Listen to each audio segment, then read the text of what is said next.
Feisties Kitchen here again. My menu for tonight, lamb chop. Ito yung lamb chop ko. Tingnan yung lamb chop. Fresh, parang ano pa lang oh. Pulang-pula pa.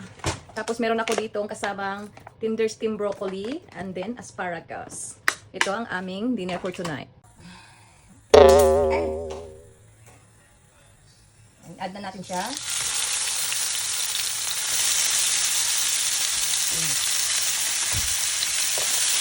Walang mantika, konti lang mantika nila dito kasi ang lamb is na mantika, may oil. Nagkaroon siya ng mantika, ng sarili ng mantika. Ayan siya. Babalik ka rin na natin.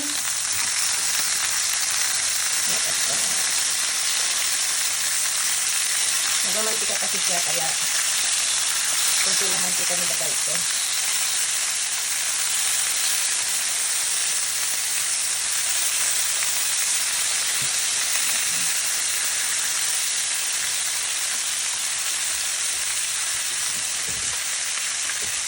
Ayan siya, malapit maluto.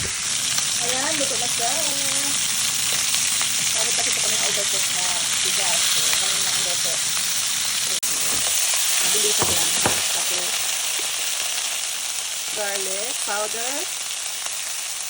And then black pepper. Mix natin. Ayan, mix. Ito na, luto na ang aking lamb chop. Look at this. Tapos may sausawan ako, mint sauce. Ayan, mint sauce ko. Tapos ang golal. Ayan na. That's our